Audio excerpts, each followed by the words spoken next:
Hi and welcome to Biz Today. I am Nazareen Ebrahim. Biz Today is your weekly business show where we profile successful entrepreneurs.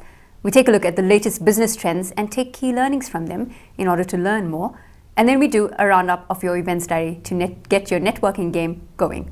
So our lineup for this week, we've got successful entrepreneur Arthur Charles Van Wyk of Fluence Marketing in studio to give us a bit of insight into his entrepreneurial journey.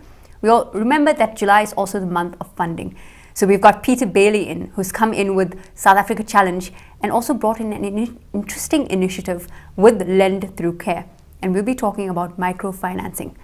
And then we take a look also at your events. So be sure to stay tuned. Our successful entrepreneur on Biz Today, Arthur Charles Van Wyk. Let's tell you a bit about Arthur. In 2011, Arthur Charles Van Wyk launched Fluence, a digital marketing agency with the altruistic agenda of helping businesses use technology better in their sales and marketing endeavors. This includes digital lead generation, digital brand management, social selling online, reputation social media and websites, and search engine marketing. And Arthur's also a key influencer and figure in the Durban digital industry. Welcome to the show, Arthur. Thanks for having me. Thank you so much. Good to be here. It's wonderful to have you on Biz Today as one of our successful entrepreneurs. I of course know about your long career and history in the entrepreneurial world. So it's been some journey. But today you're going to tell us all about that. So who is Arthur Charles Van Wyk? Well, Arthur Charles Van Wyk is firstly an entrepreneur. Secondly, I wouldn't really use the word influencer so much. It's a bit of a straw. It's almost like saying you're a guru, you're a sage, you one of those things. But yes, I try to influence. I suppose that's a matter of debate, right? Yeah, absolutely. I think that's the reason I started my business as well, because marketing is all about influence. All you do is you basically use content to influence a purchasing decision, and that's really what it's all about. Grew up on the dusty streets of the Cape Flats. Eventually went to university. From university, started a business. From a business, got co-opted onto another business. Met my wife, moved to Durban, and 6 years later, I started Fluence New Marketing, and that's really where I am today. Entrepreneur, a bit of a social entrepreneur as well. We have some projects that we do where we help people, so a little bit of that as well.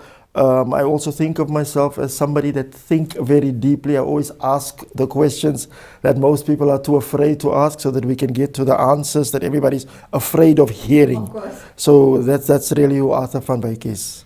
Arthur, how many years does your entrepreneurial journey or career span? I mean, there's a certain point at which you began, you thought, yes, I want to be an entrepreneur. So how many years is that? Okay, it's basically, in 2015 it would be 23 years. But I need to say at this point that I always thought I'd end up as a doctor or a scientist or something. It is only after I matriculated and I wasn't accepted at university, and I spent 3 years working in a factory, that I realized I'm actually an entrepreneur. So I started my first business in 1992, fresh out of matric, working as a factory employee. I sold key rings inside a matinee nightclub in Cape Town. That eventually progressed from selling key rings to making custom t-shirts with our own prints and stuff on it. What did you study at university? I studied BCom, majoring in marketing and industrial psychology, mostly industrial psychology, because I thought that would get me into the advertising industry. But I had a bit of an awakening at university. The course I was doing in industrial psychology was more geared towards HR than advertising. But I mean, I went anyway because it included marketing as well. It's interesting that you say that, because a lot of the entrepreneurs that we speak to, one of my major questions to them is, what did you study and why did it influence what you're doing these days? And there's the big debate about, is it necessary for us to get an education in order to be an entrepreneur? Yeah. So that's the massive debate, and it's quite critical to hear you say that I studied industrial psychology because I wanted to go into advertising, but actually found the opposite was true. Yeah. So that's incredible. Just something to say on entrepreneurs needing education. I believe that education is important and not necessarily qualifications. That's just me. That's my personal opinion. I believe in education. I educate myself all the time. I sit from about, I say, 10 at night, sometimes till 2 in the morning. I read blogs. I'm on webinars. There's a website called Udemy. I'm either busy doing a course, Sure. or I'm on my iPad reading books. So I'm always educating myself. So education will never really go out the door. Very, very important. Massive debate that I'm sure we can have a long discussion about it another we can talk time. about it for days. But Arthur, you're originally from the Cape and then moved to Durban. You've been based here for quite a while. Yes. Have you found been the differences in the business environments between both places? Has it been easier to trade there or here, or what has the experience been like? I would have to say that doing business in Cape Town is a lot easier. When I came here in the year 2000, at the end of the year 2000, and I tried to pitch what I did in Cape Town to businesses in Durban. What were you doing in Cape Town at that point? I was call it a nightclub entrepreneur. Right. I did everything. I did from designing flyers to organizing venues to organizing actual events, and then doing public relations, writing about these events for the media as well. I also had a little bit of a club DJ booking agency. So nightclubs got their DJs from me. I also did nightclub promotions. If you wanted to be in the newspaper in Cape Town, you came to me. At the time, there was a TV program on Friday nights that called Studio Mix. If you wanted your event to be on Studio Mix, I was the guy to speak to. Incredible. So it was a full-scale operation of... Yes, it was. And on the side, obviously, I was doing the graphic design thing for people as well, album covers, posters, packaging, that sort of thing. I was a freelance graphic designer. So when I came to Durban, nobody really wanted to work with me, with this Kapi that comes here and just offers his services. As a result, I spent 6 years working in a call center, and it was actually a very enriching experience working in a call center, because speaking to the people of KwaZulu-Natal got me in touch with who they are. Another thing I did a lot of was to travel by public transport. I believe that public transport in itself is a university. It teaches you so much about the social dynamics, the cultural dynamics, how to interact with the people that you're marketing to. So that to me was an education in itself. But another difference between Durban and Cape Town, besides the fast-paced life, I think is money. Salaries in Durban are not as high as in Cape Town for exactly the same jobs. Just one comparison quickly is that when I lived in Cape Town, we had a 1-bedroom flat at the time, and I paid for that 1-bedroom flat, I think, close to 2,000 rand. When I came to Durban, I managed to get a 3-bedroom apartment for less than that. So to me, that was kind of a wake-up call to that. And even up till today, I mean, you find that people come from Umhlanga or from Westville to come and shop in Overport because of prices. There's a huge difference in price for products, the same products between Cape Town and Durban. Durban is just also the cost of living in Durban. I mean, salaries doesn't really have to be that high because things don't really cost that much. But that's it's a massive difference if you're coming from Cape Town and you're used to paying certain type of prices, or you live at a certain income bracket, a certain quality, certain lifestyle, and then you come to Durban and things just change drastically. I think your story is interesting also because you ran successful entrepreneurial ventures in Cape Town. It could have easily been a comfort zone for you. You've established yourself in a particular niche. People know you. You're able to build on that and secure a very critical market share in that particular industry. Then you decide to come to Durban. You don't know anybody. You're trying to re-establish yourself and possibly offer the same type of critical business offering, but not knowing whether that could work in this particular market. And I like that you're telling the story because it's critical for our viewers and aspiring entrepreneurs to know, is it possible for me? Can I do this? Is the grass really greener on the other side? But I mean, this is a story you're telling, right? Yeah, absolutely. Just something to note as well is that while I was based in Cape Town, I was also doing events. I was doing exactly what I was doing in Cape Town in Johannesburg as well. Right. So I was up and down between Cape Town and Joburg. So I'm just saying, they're mentioning that because the Durban was a massive wake-up call for me, because now I've been in this city and things worked. I've been in that city and things worked.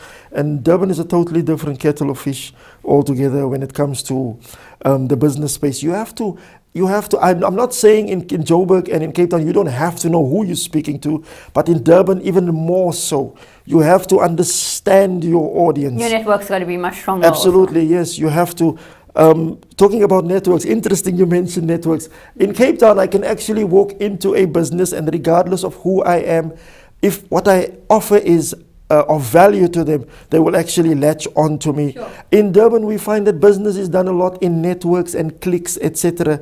So, and in fact, and I've learned an expensive lesson too. I think between 2013 and for most of 2014, I withdrew myself from the networking circuit, and you could actually see the results in my business. So in Durban, it is necessary to network in order to do business as well. That is why you find the Durban Chamber, you find the Business Women's Association, you find all these little networks and things that people build around. Networking is essential to business in this city. You talked about applying a lot of your knowledge and skill, in particular service offerings, while running your business in Cape Town. Yes. And one of that is graphic design, which is a massive portion of digital service offerings. Absolutely. How did you come into digital?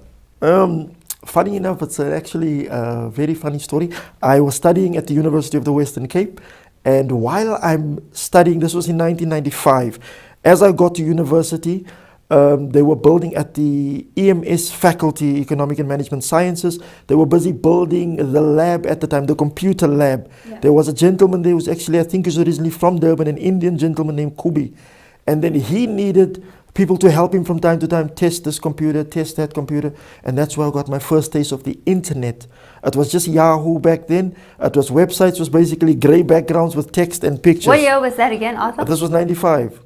This is 95, yeah. This is also the year I got my first email address. Incredible. Yeah, so in 1995, I got introduced to Yahoo, the internet, whilst helping this gentleman. And in the process, the two of us put together the first very rudimentary website for the University of the Western Cape. That's also how I got onto HTML and learned how to code a little bit, etc. My classes would finish maybe 11 in the morning. I would sit in that lab until 8:30 at night, until the last train leaves. I would catch the last train home. Sometimes I would sleep on campus because I missed the train. Eventually, I started working for the university newspaper called Student Voice. And that's where I learned to work layout software and design software and all of that. And just being on campus, by the time I left campus, I could basically I did start my own business.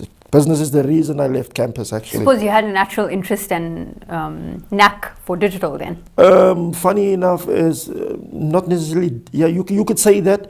From the age of, from like a very young age, 7, 8, I used to draw. We used to reproduce, myself and a friend of mine called Tashrik, we used to reproduce the content of entire comic books, Yeah. Superman, Spider-Man, and that led to me at the age of 12 getting I can almost say a contract with a sign writer, a gentleman named Muhammad Arendse, who then brought me a comic book with a little spaceship on it or a superhero, and I had to blow that up for him manually. Sometimes I would move the furniture in an entire bedroom just to lay down the paper, tape it together, and do this thing on scale for him, which he would then go and put on the window or the wall of a game shop or something. You know, in the 80s we had games arcades.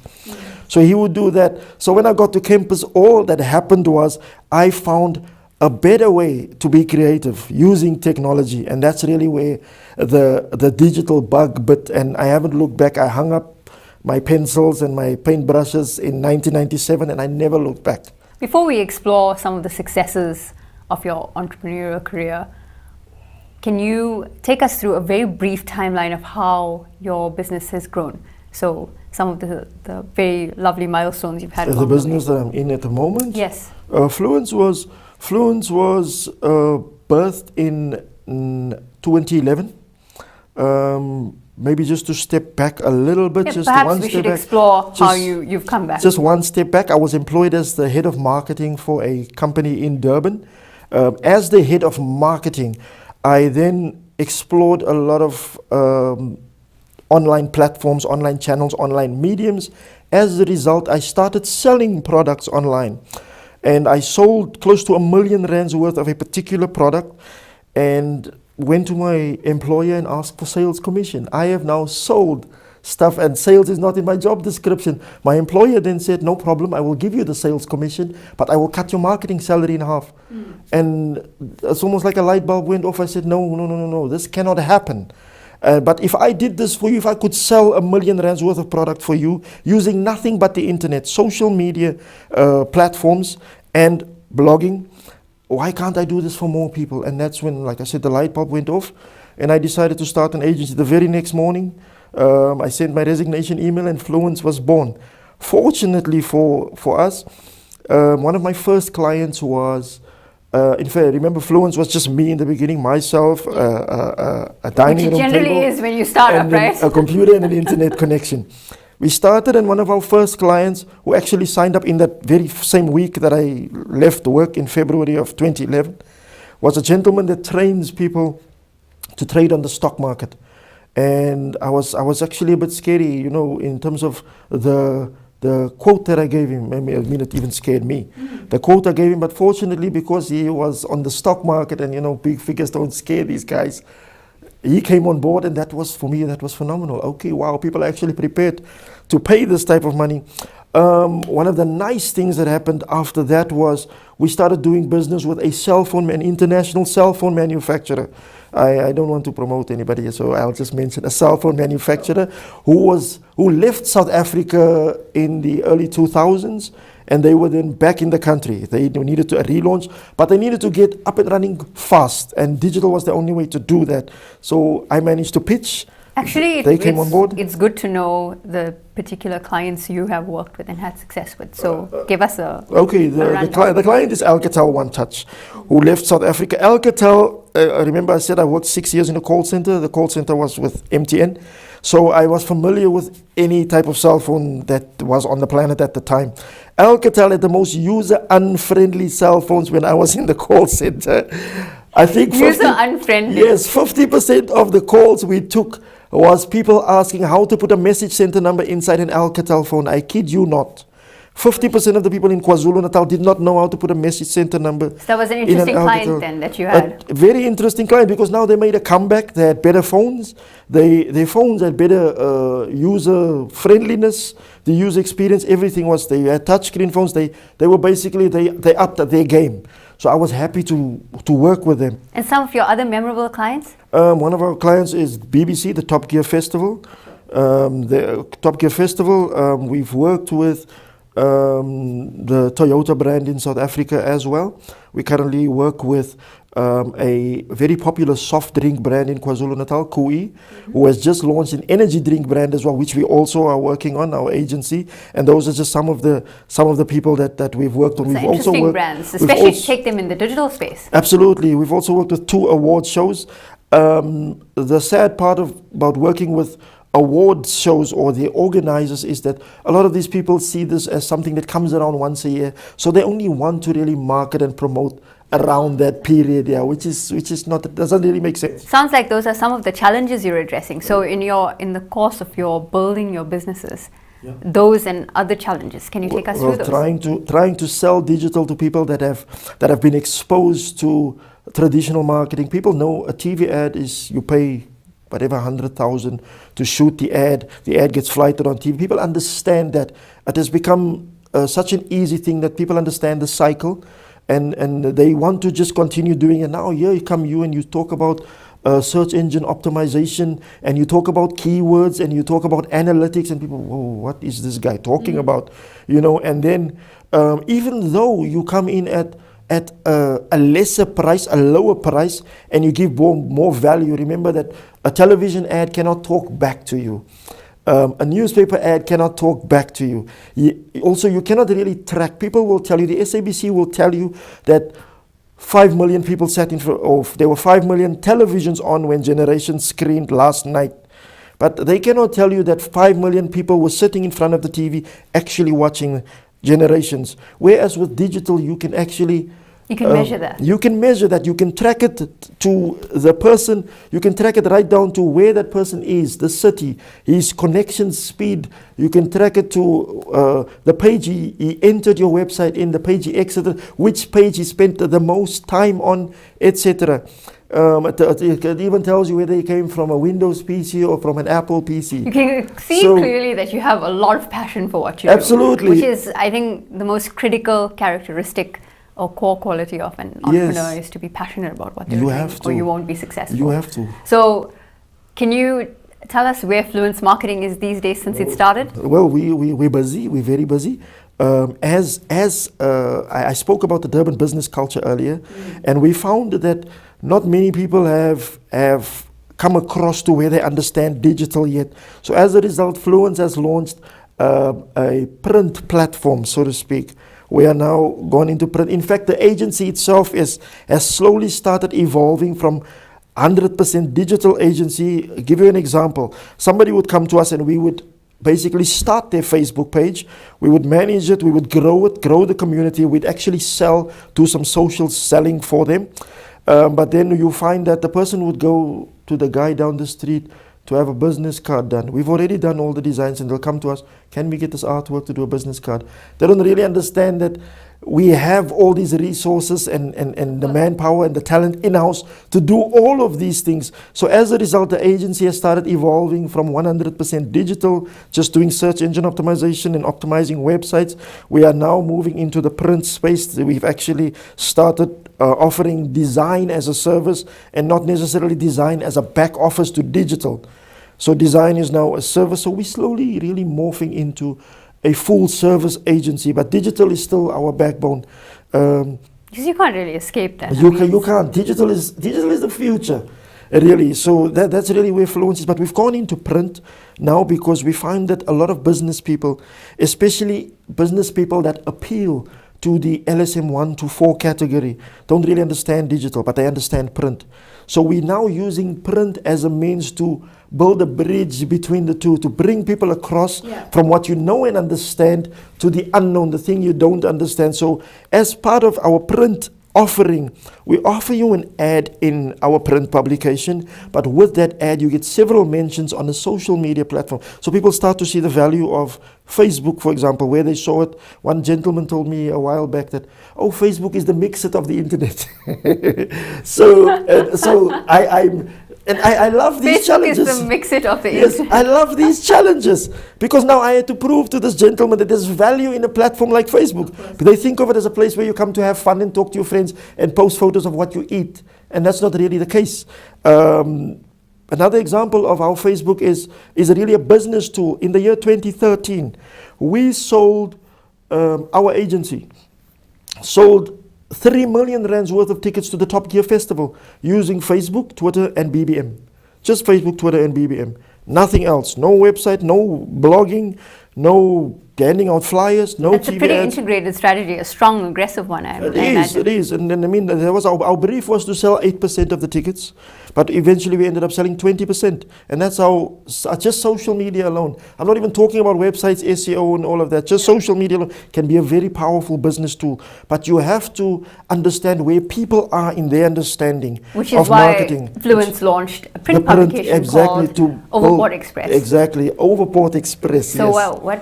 Tell us about the who, what, why, when, and how of Overport Express firstly is named Overport Express because eventually there will be something like a Glenwood Express, an Umhlanga Express, a Westville Express. So Overport Express it's not really a newspaper. It's a newspaper, but it's not really a newspaper. It's more of a life guide. We don't do a hard reporting. We don't talk about who got murdered and whose house got broken into and show police standing with guns and drugs. We don't do that sort of thing. What we do is our objective is when you pick up a copy of this paper, Overport Express, and by the time you put it down, you know so much more than what you knew before you picked it up. So what we'll do is we'll profile maybe somebody in the community that does either good work or is a business person that maybe does good business that wouldn't necessarily get that exposure otherwise. We do articles on exercise and maybe nutrition as well, how to eat and train properly. We do articles, for example, in the first edition of Overport Express, we had an article on banking is dead, long live banking, how banks would try and give you a savings account, but there is not a single bank in South Africa that encourages and actively promotes saving. So we're just trying to wake people up to this too, that listen, saving is a must. You have to save. But the banks are not there for saving, because remember, the bank is a business and they make their money from you transacting. You're using the ATM, you're depositing money, you're doing EFTs, you going to a restaurant and paying with your card. You know, it's so easy now. I mean, I travel by Uber and Of course. You know. So what I'm thinking is that the company is continually innovating in terms of their service offerings, because you've seen, or you had seen, the purpose and value of digital. Yes. And you've now said to yourself, well, let me take a step back, because in order to play in the space and to have that kind of growth, or to address the continuing challenges of a growing LSM or a growing market that are exposed to new technologies, you've got to identify the different kind of avenues, which I think, from what the lesson I can take away from you today, Arthur Charles Van Wyk, and having launched Fluence Marketing and moved across the country to be able to explore your entrepreneurial journey, is that you weren't afraid to push that barrier, or to be able to identify new opportunities. So it is very sad that we have to end our conversation, but what advice could you give to aspiring entrepreneurs? Well, something I said earlier already is that education is important, not necessarily qualifications. So as an aspiring entrepreneur, don't try and look at the BCom, the MBA and all of that. Look at constantly educating yourself. A lot of people say this, it's become a cliche that success is not a destination, it's a journey. Entrepreneurship is the exact same thing. It's a journey. It never ends. So be there where you are positioned to always educate yourself, and the internet makes it so much easier.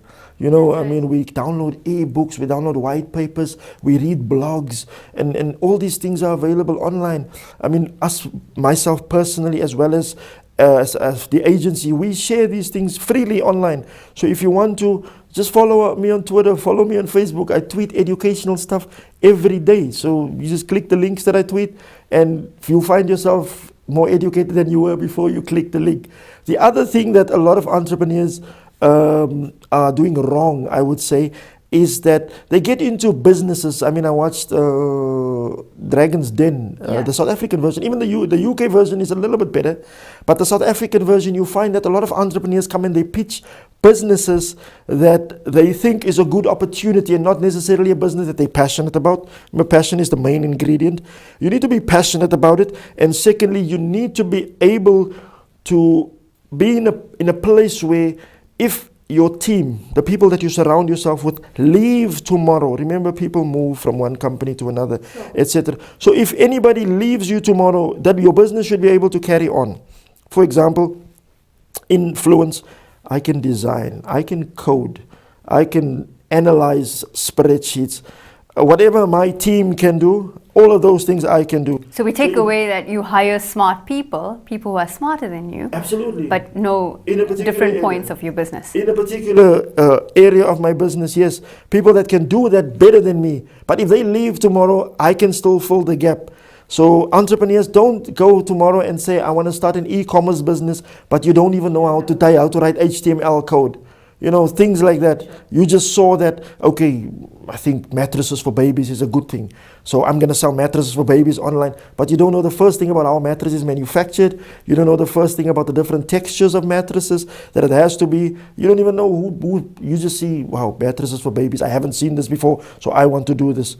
So do something that you're passionate about, and do something that you yourself can do, should there be nobody else around you that can do it.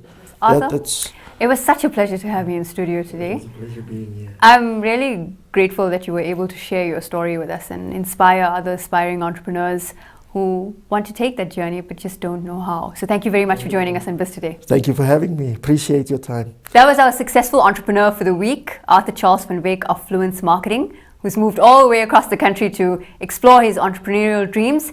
Remember that this month of July is funding, a focus on funding. So when we come back, we'll be speaking with Peter Bailey, who's all the way from the UK, to take us through a new initiative he's brought to our shores.